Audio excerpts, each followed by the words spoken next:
So, mo din ang tungo o plano sa Diyos na Lord. And then, kanin sa book, sa chapter 5, sa God's need and God's goal, nag-iwan siya na not being discouraged when we fall. O, di uta ka mawadaan o paglaog. Di uta ka mawadaan o gana. Kung saman, magpantol ka mga example. Kaya daghan kayo sa Lord. Ang pagpapantol, mawala sa iglesia. Dili na makita sa mga panagatigom. Dahil, manglibag na dahil sa mga isun.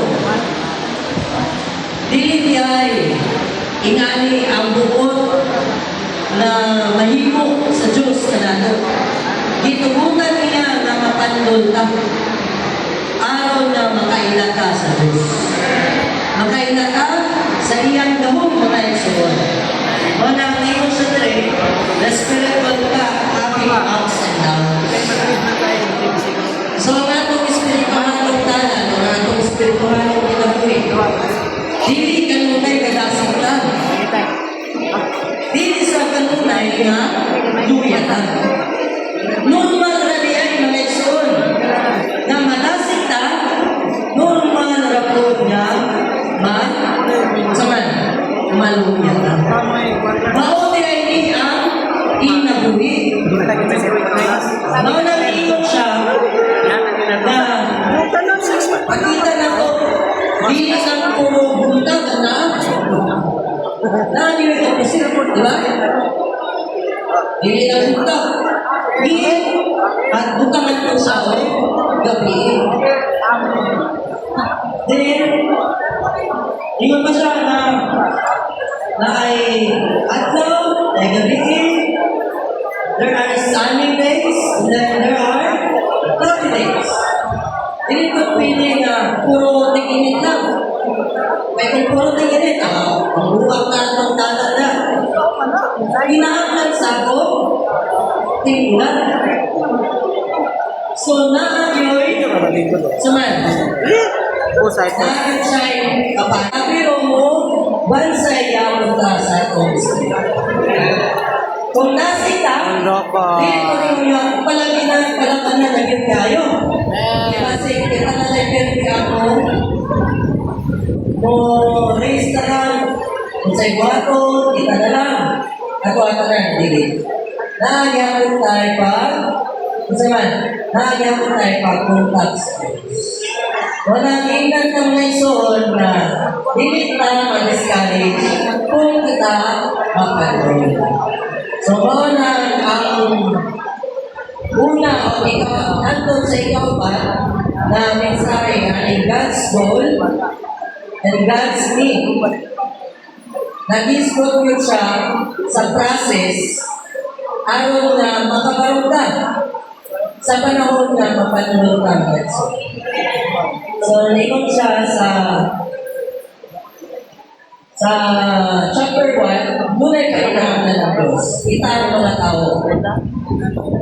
Importante kayo na mga iso. Dili kita ang nagnahanlan sa Diyos. Ang Diyos mo'y nagnahanlan sa ato. Maubitaw na nagbuhat yun ang Diyos kung tao. Sumana sa iyang kapway o sa pagkasama niya, tungod kay paghinahanglan kayo siya o tao na mahimong katama niya. Then, wala, hingon siya sa Luke 14:7 na for all things are now ready. So, kasay sa isun, ang duha ka word. Una, come. And then, ikatwa, ready.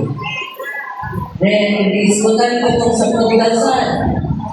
Bisan pa, wala pa ang anak ni Balik, pero ang biskin, then ang pinatambong na baka, alam na. Ang kinahanglan na lang ni Balik, mausingol na anak.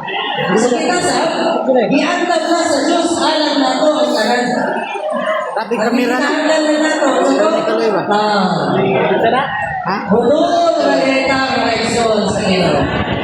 Walay laing pagi. Winning the palm. Amen. Then, ingon siya na kinahanglan doon ay response. Wala nung response nato mga igsoon sa iyo. Kay nanawagan Ginoo ang atong response budol niya ka mga igsoon. Sa diyan, budol ka niya kung saan na tayo, makahatag ka kakagbawan nato sa Diyos. Wala ilaing kakagbawan ng Diyos, Paglikson. Kundi ang mga tao nga nidool diha niya. Wala ilaing kakagbawan. Kita na dahil ang kakagbawan sa Diyos. Amen. Nausay kalipay sa Diyos. Dili kita. Ang Diyos